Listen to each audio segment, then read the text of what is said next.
Kisah perjalanan hidup, lika-liku kehidupan, kesaksian dari tiap-tiap insan tersaji di sini. El Shaddai Podcast. El Shaddai Podcast. El Shaddai Podcast. Ya sekarang gini aja. Kalau misalkan aku tanya sama Jericho, Tuhan itu seperti apa? Ya. Terus aku tanya sama orang lain, Tuhan itu seperti apa? Nggak mungkin jawabannya itu sama. That's exactly, benar. Ya kalau jawabannya sama Cisplek, namanya nyontek. Iya. El Shaddai Podcast. El Shaddai Podcast. 91.3 El Shaddai FM, berakar, berkembang, berlipat ganda. Hai keluarga El Shaddai. Jericho akan bersama seseorang hari ini. Halo Nick. Halo. Ya. Halo Bandung, kita lagi di Solo nih. Oke, Jericho sama Nico. Wah, Jericho sama Nico ya akan apa? Sudah berrima. Iya. Rima. Rima. Sudah berrima.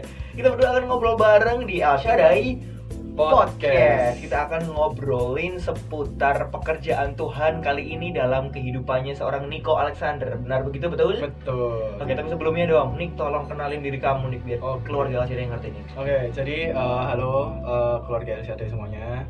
Aku Nico Alexander. Usia 21.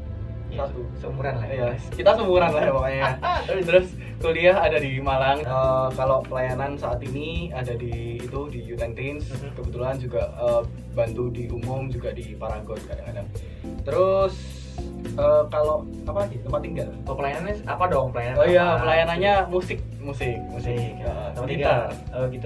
Dia seorang gitaris. Oke. Terus tempat tinggal boleh nih? Tempat tinggalnya di pokoknya enggak masalah. Iya, tahu itu salah. Di daerah Laweyan. Oh, Laweyan ya. Di Solo bagian barat agak selatan gitu lah ini kan. Ya, gitu lah. Oke. Terus nih selain pelayanan dan kuliah ada kesibukan lain kah mungkin? Kalau kesibukan lain mungkin itu ya. Ngelesin Ngelesin apa nih? Ya musik lah. Oh, pokoknya hidupnya Nico ini nggak jauh-jauh dari musik sama gitar ya keluarga Shaddai. Kalau Jericho bekerja berkarya dengan bicara, kalau Nico yang bicara gitarnya. Iya, betul. Oke, by the way kita juga sebenarnya baru dekat-dekat juga baru-baru ini ya. Betul. Gara-gara Jericho lagi coba apa sih kalau bahasa Solonya nge-prepare Nico buat ikutan podcast. Ya dong, nggak ada salahnya dong Nico mau berbagi kasih penyertaan pekerjaan Tuhan dalam kehidupannya Nico ya Nick ya.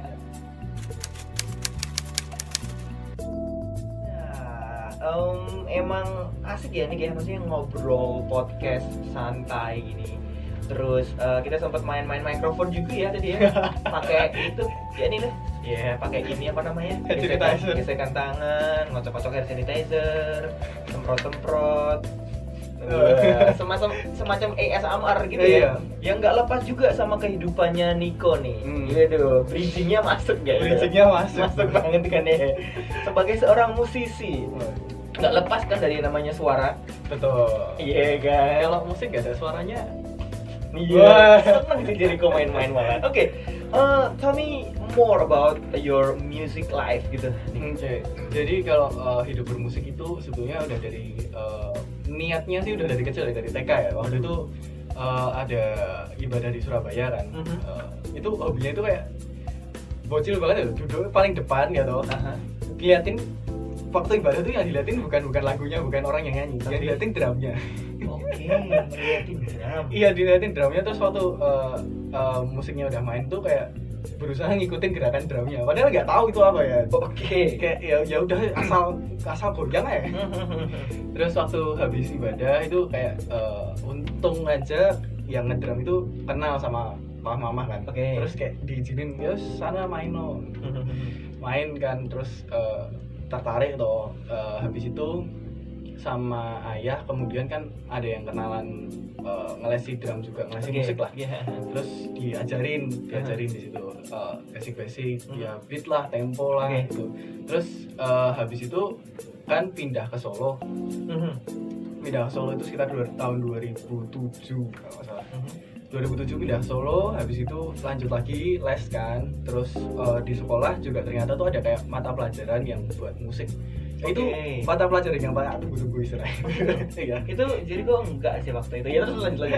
Kayak apa pelajaran lain tuh kayak PKN, sejarah, terus apa ya? Kayak yang lainnya tuh kayak kurang menarik gitu. Pokoknya musik yang ada logo kecambahnya ya, enggak harus kecambah sih itu, Pak. Enggak harus kecambah. Terus kayak ada angka juga. Oh iya. Pokoknya udah denger wah, jam musik. Oh, langsung semangat. Terus waktu itu emang enggak langsung ngeband gitu ya waktu kecil itu. Adanya kayak diajarin tuh soal itu loh pakai organ kecil tuh.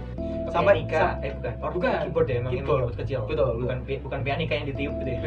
Betul. Waktu itu diajarnya pakai itu. Memang enggak tahu dia ceritanya waktu itu bisa satu kelas tuh punya semua gitu. Entah disuruh punya atau gimana aku juga enggak tahu. Oke. Nah, ada yang bawa piano kecil segini kayak mainan gitu. Apa namanya? Enggak tahu pianika bukan. Kalau pianika kan ditiup. Iya, ya itulah. Kalau yang pakai baterai itu kan. Terus satu ketika mulai belajar drum yang benar-benar belajar drum lagi itu kelas 5 SD soalnya mulai ikut itu ekstra. Di sekolah ada ekstra musik gitu ya sekalian ya. Betul. Nah, itu mulai dari ekstra itu terus mulai main-main kan, mulai kenal oh ini bisa main ini bisa main ini. Terus tertarik di pelayanan juga waktu itu. Akhirnya nyoba daftar di pelayanan, waktu itu pelayanan IRA di IRA 4. Oh, jadi Kids Impact 4 ya sekarang ya? Iya betul, dulu zamannya masih IRA 1, 2, 3, 4 gitu. Sekarang udah ganti Kids Impact. Keren. Waktu itu boleh dong bareng diajarin sama Kak Handayani kayak Handayani. Iya kan. Namanya Kak Handayani. Waktu itu diajarin sama Kak Handayani, jadi mulai dari basic ngedrum itu gimana, diulas lagi yang dulu kan udah lama banget tuh terus diulas lagi. Terus waktu itu sempat ditanya juga, kamu pelayanan tuh kenapa milihnya musik? Ya bisa nih musik, mau apa lagi? Masa seru jadi ngomong ya? Bisa juga. Jadi kok dong. Sebentar nih, sebelum kita lanjut ya Nik ya. Jadi kamu itu gitaris, tapi di sekolah tadi katanya mainnya keyboard, terus ini belajar drum. What kind of music? Semuanya dipakai nih kayak. Jadi sebenarnya awalnya itu basicnya tuh drum. Oh, basicnya drum. Terus waktu di SD dipukul rata semua tuh suruh belajar keyboard semua, mau nggak mau. Gitu. Iya. Itu udah di Solo ya berarti? Itu udah di Solo. Oke, lanjut. Nah itu terus sebetulnya mulai belajar gitar tuh malah agak telat waktu SMP itu mulai belajar gitar. Jadi setelah pelayanan, mulai pelayanan sama Kak Handayani itu kita mulai tugas dirampat kan. Cuma waktu itu kan karena juga agak kurang pemain, akhirnya aku belajar gitar gitu kayak menyuruh diri untuk belajar gitar soalnya ya lihat kebutuhan juga kan. Oke. Nah itu jadi kalau musik mulai dari mana sebenarnya mulai dari pelayanan juga sih. Baik niatnya kan dari gereja juga orang ngedrum, untuk eksekusinya juga di pelayanan. Oke, jadi emang tertarik musik awalnya kan emang di Surabaya waktu itu ya. Waktu itu di Surabaya, terus akhirnya ke Solo pun juga latihan musik ya. Terus sekarang puji Tuhannya juga talenta sebagai seorang musisi di posisi manapun, itu gitaris ya, drummer ya, keyboardis, apalagi basis. Yang enggak mungkin vokalis kali ya. Worship leader mungkin enggak atau belum. Oh, kali ya.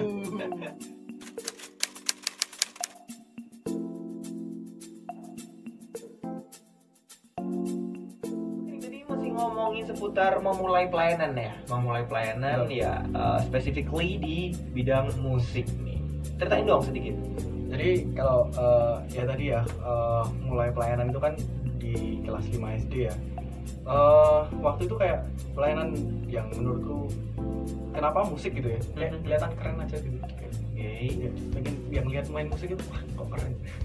Ngelihat pemain musik keren, terus jadi pemain musik supaya dilihat keren. Betul kan. Cuma ya itu memang salah ya teman-teman ya, maaf. Cuma ya gitulah. Terus waktu itu kayak benar-benar pelayanan tuh belum ada rasanya kayak ya pasti jawabannya template gitu ya, kalau tanyain kenapa kamu pelayanan pasti jawabnya kayak membalas cinta kasih Tuhan. Membalas cinta kasih Tuhan. Dalam pikirannya kayak apa yang mau dibalas apa kayak kan iya kan sih. Cinta kasih Tuhan tidak akan pernah bisa terbalas ya. Iya, satu itu juga belum mengalami hal yang benar-benar wah wah oke. yang mau dibalas apa gitu. Ya memang sih setiap hari kita kan kayak dikasih dikasih hidup, kita kesempatan gitu kan. Ya gitu. Terus habis itu kalau seiring berjalannya waktu, pelayanan itu kan nggak cuma di IRA ya waktu itu ya. Sempet pelayanan di teens, di youth, terus puji Tuhan sekarang udah bisa di umum juga. Nah, dalam kehidupan berpelayanan ini tuh sebenarnya banyak yang bisa dipelajari ya, kayak tanggung jawab, bagi waktu, apalagi di tengah kesibukan sekarang ya, yang masih harus kuliah, kerja, itu memang yang namanya bagi waktu, bayar harga itu kerasa banget sih. Jadi sempat belajar kemarin juga di semester 4 kebetulan itu memang jadwal baru penuh-penuhnya kan. Itu kuliah tuh sempat kayak itu loh, ada nilai yang nggak lulus. Aduh, ngulang. Iya, emang gara-gara apa ya, nggak bisa mengatur waktu dengan baik. Jadi kayak rasanya ini nyandak lah. Ternyata keselit, waduh ini ada kayak gini nggak nyandak. Ya memang belajar banyak ya dari kehidupan pelayanan. Kalau orang bukan gimana ya, kalau misalkan aku sendiri nggak pelayanan, mungkin hal itu bisa aja nggak kejadian gitu ya. Cuma karena aku juga tidak menyesali gitu kalau aku pelayanan dan aku punya banyak kegiatan gitu ya. Juga dari aku punya banyak kegiatan, banyak pelayanan itu juga terasa aku tuh orangnya tuh keren gitu. Aku merasa dengan aku pelayanan, dengan aku melakukan banyak kegiatan itu, aku semakin bisa tahu mana yang harus tak lakukan, mana yang tidak, mana yang sesuai kehendak Tuhan, mana yang tidak. Itu juga kemarin kan sempat jadi gue juga tanya soal kehidupan seorang Niko setelah mengenal Tuhan. Itu sebetulnya balik lagi dari kegiatanku yang banyak itu tadi, aku tuh kayak sering random di tengah-tengah mikir kayak gitu, mungkin di tengah jalan atau di tengah garap sesuatu. Gue tuh seneng banget kira-kira. Salah satu hal yang tak randomin itu adalah ini. Jadi aku tuh selalu suka sama lagu yang ngomongin soal kalau Tuhan itu beserta kita. Kayak misalnya You're Never Gonna Let Me Down, itu terus Reckless Love. Ya itu lagu-lagu yang menurutku itu kena banget. Soalnya dalam seumur hidup itu emang benar-benar kerasa ya. Tuhan sempat juga bilang tuh, kalau kamu dikasih masalah itu tidak mungkin yang melebihi kapasitas. Ketika aku baca ayat itu dulu, itu persepsiku adalah ini, masalah itu kayak satu hal yang apa ya, agak dalam tanda kutip tabu, yang tidak seharusnya ada. Tapi sebetulnya masalah itu ada itu karena sebetulnya kita yang minta. Jadi gini, ini aku dapat gambaran ini ya jujur aja setelah aku kenal Tuhan juga ya. Jadi gini, Tuhan itu waktu itu kan bilang ya, setialah dalam perkara kecil, maka kamu akan dipercayakan perkara besar. Kita sendiri yang membedakan kita sama orang-orang di luar, nggak usah orang yang nggak percaya, sama-sama orang Kristen. Yang membedakan kita dengan sesama orang Kristen itu adalah gimana caranya kita itu berusaha untuk baik menghargai keselamatan dari Tuhan, baik untuk menyenangkan hati Tuhan, gimana kita berusaha melayakan diri di hadapan Tuhan. Karena kita tahu sendiri kita tidak layak, kita tidak layak, dan kita berusaha untuk melayakan diri. Makanya kan Tuhan menebus kita ini.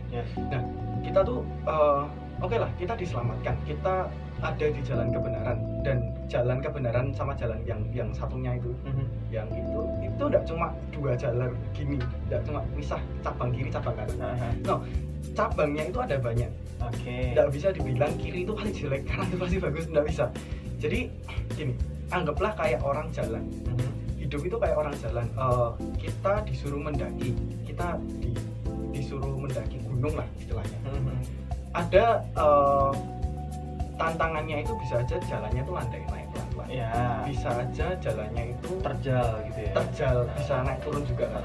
Bisa juga jalannya itu kayak tangga atau kayak tebing yang kita bahkan harus manjat.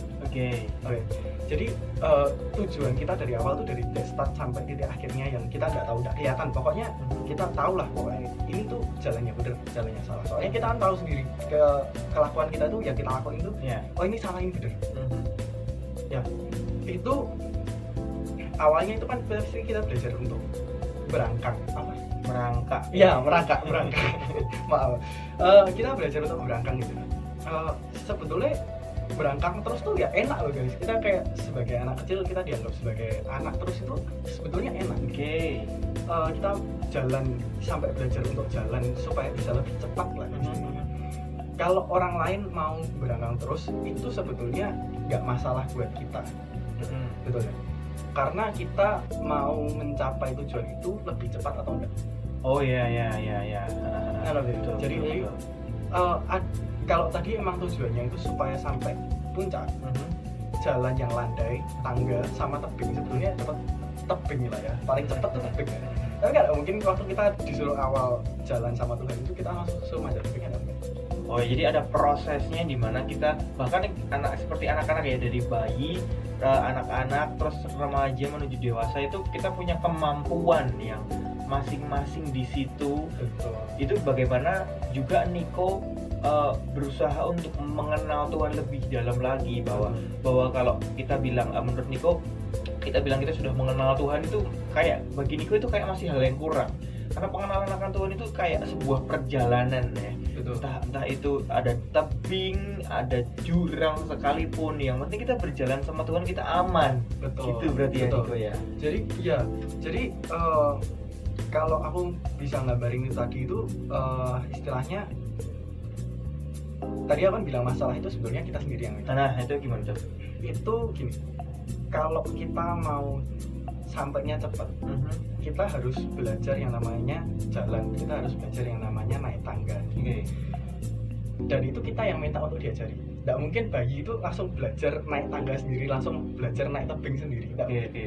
Kita tuh nunjukin sama Tuhan dulu kalau kita tuh mampu. Lah caranya gimana? Tuhan kasih tuh depan tangga, bisa enggak? Ya. Kalau kamu dari tangga, kamu belajar apa lagi? Kamu belajar naik tebing. Ya wes, kamu tak kasih gundukan kecil dulu. Kamu tak kasih gundukan kecil, tambah tinggi. Sebetulnya dengan kayak gitu tuh kita berpromosi bisa lebih cepat. Itu loh yang bedain kita sama orang Kristen yang lain. Ya aku masih puji Tuhan gitu ya. Mereka sudah diselamatkan, mereka sudah mengakui Tuhan sebagai juru selamat. Cuma ya itu memang promosi orang itu dari sudut pandang itu. Terus aku mikir, apa aku tuh mau terus jadi bayi yang terus menerus jalan di jalan lain? Iya benar. Ya itu benar-benar satu mindset yang cukup bikin aku sendiri kaget gitu. Jujur waktu itu aku cuma membaca dari satu ayat kalimat. Ayatnya itu soal Yusuf ketika dia dijual ke Potifar atau dia dibuang ke sungai. Soalnya dijual ke Potifar kalau nggak salah. Ini ayatnya itu di kata pertamanya itu Tuhan menyertai Yusuf. Dah dari itu aku terus langsung tiba-tiba ngambil HP, tak catat semua. Iya ya.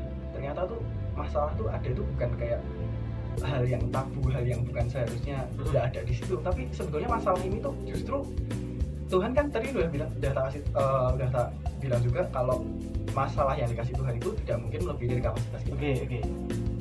Berarti semakin besar masalah yang diterima seseorang, itu justru malah mikir, orang ini sebenarnya mampu untuk menyelesaikan masalah itu. Iya. Nah, oke paham. Jadi kadang kita, atau mungkin bukan kadang ya, seringnya kita melihat bahwa aku nggak mampu Tuhan. Betul. Padahal ketika masalah itu sudah diizinkan terjadi, itu Tuhan ngerti kalau Jer, kamu bisa ini, kamu bisa ini. Memang benar sih bahwa katakanlah kalau kita belajar yang namanya di sekolah ya, sekolah, kuliah, kampus gitu kan, kita belajar dulu baru ujiannya di belakang. Ada latihan, ujian dan segala macam. Tapi yang namanya sekolah kehidupan itu ujiannya di depan.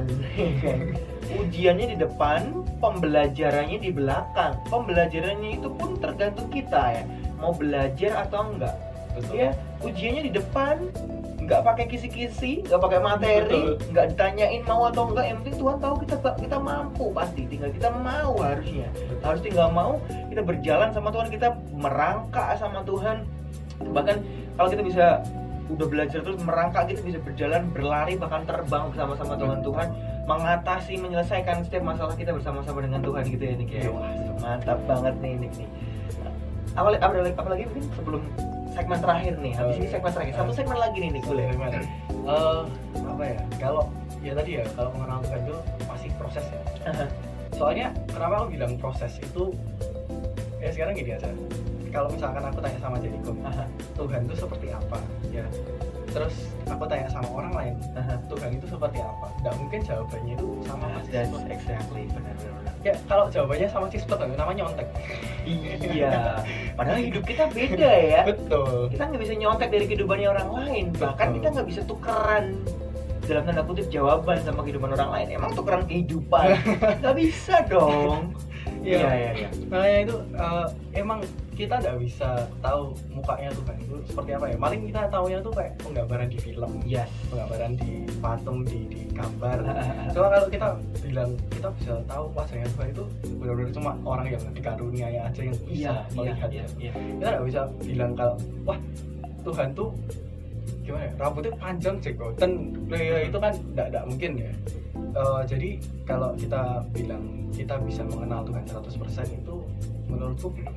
Secara fisik apalagi ya, secara sifat aja loh belum pasti itu yang kita rasakan itu yang benar kejadian di orang lain juga. Karena memang Tuhan itu satu, kenapa bisa beda? Nah itu yang perlu dipertanyakan lagi. Nah betul ya, mungkin itu persepsi kita juga ya. Kadang kan orang lihat menurut Jericho mungkin baik ya, tapi menurut yang lain Jericho mungkin apa sih bercanda mulu, ngomong mulu ya, emang mau ngomong, kerjanya emang ngomong ya kan. Jadi bahkan begitu juga persepsi orang-orang tentang Tuhan ya. Makanya yang namanya pengenalan Tuhan sekali lagi adalah sebuah proses.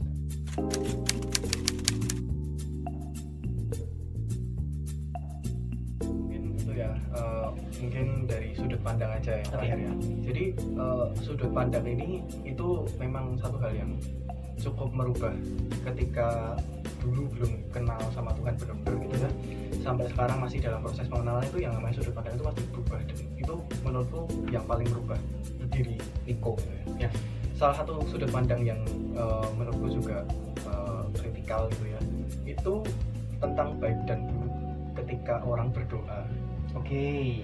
Ini gini, jadi tak temuinya itu lucu ya. Ada orang minta gitu waktu misalkan hujan nih, Solo kan sering hujan ya. Gara-gara orang bilang langit bisa banyak tuh rame tuh di sosial media tuh. Hujan beneran nih, siapa tuh yang minta-minta? tapi tanpa uang ya hujannya ya kan, mintanya kan gitu. Apa sih, lanjut nih. Ya jadi kita ambil contoh simpel hujan gitu ya. Hujan itu buat orang yang mau pergi naik motor, yang pertama yang nggak ada tutupnya tadi, itu kayak bakal kesulitan. Sedangkan orang yang merasakan hujan yang ketika butuh ladangnya diairi, itu buat petani itu satu hal yang baik. Nah, kalau misalkan ya anggap bayangin aja Tuhan terima doa kita gitu ya. Tuhan tolong jangan hujan nih, mau berangkat ke gereja. Di sisi lain petani juga berdoa, Tuhan tolong hujan supaya sawahnya bisa terairi. Ya kan nggak bisa Tuhan di area sini nggak hujan, di area sini hujan gitu, apalagi cuma berapa meter atau gitu kan, ya lucu kan. Nah kita nggak bisa bilang kalau hujan itu jelek, tapi kita juga nggak bisa menuntut Tuhan untuk menuruti kemauan kita terus. Betul. Soalnya Tuhan tuh bilang gini, semua itu akan indah pada waktunya. Tapi nggak bilang buat diri kita sendiri. Dia bilang kalau setelah hujan itu ada pelangi. Tapi kan yang menikmati pelangi itu kan nggak cuma kita. Yang nikmati itu kan semua orang yang melihat. Dan di saat Tuhan itu melakukan sesuatu, jangan cuma dilihat di saat itu aja. Mungkin aja Tuhan naruh satu masalah ini, satu hal ini, itu di depannya ada maksud lain. Bisa jadi kita hujan tuh, harusnya kita dolan gitu ya. Harusnya kita dolan, kita senang-senang, dikasih hujan, kita jadi bisa berangkat. Delalah ternyata teman kita sakit waktu itu, nggak minta nih, tapi ternyata misalkan ada kayak gitu. Soalnya memang beberapa kali ada kayak gitu guys.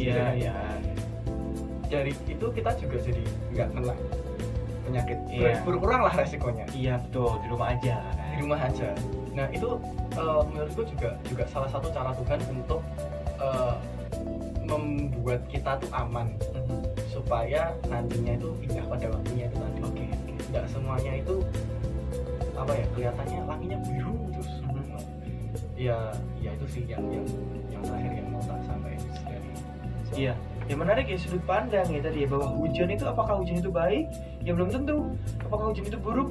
Ya belum tentu. Ya, begitu juga bagaimana kita melihat Tuhan dalam kehidupan kita. Atau kadang malah kita sebagai orang, kita malah mungkin seringnya hanya menanti pelangi tanpa mau dapat hujan.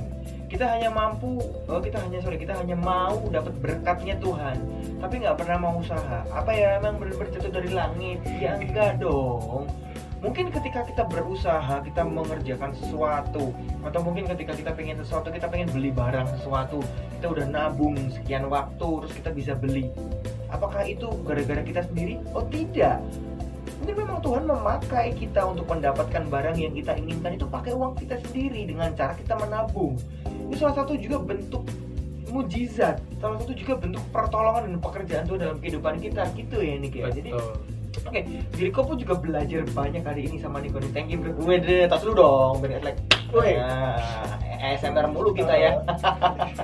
Nah, oke nih keluarga, jadi buat kamu yang pengen rindu lebih lagi bertumbuh di dalam kasih dan pengenalan akan Tuhan, datang di ibadah raya keluarga Allah ya, di setiap hari Sabtu sampai hari Minggu, di baik keluarga Allah Widuran, keluarga Allah Paragon maupun keluarga Allah Palur Plaza, segala macam jadwal kebaktian jam berapa aja kamu bisa langsung aja search di www.gbika.org. Atau kalau kamu yang merasa berjiwa muda seperti kita berdua ya Nick, gabung dong di mana Nick?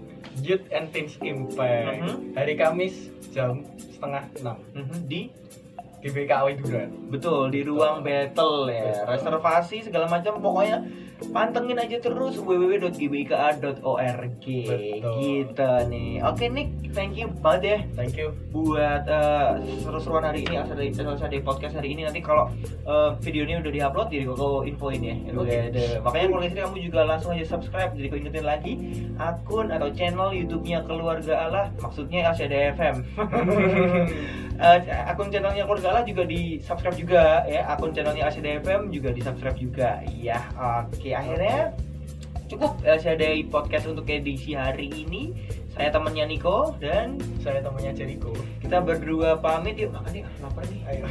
Oke, shalom dan Tuhan Yesus memberkati.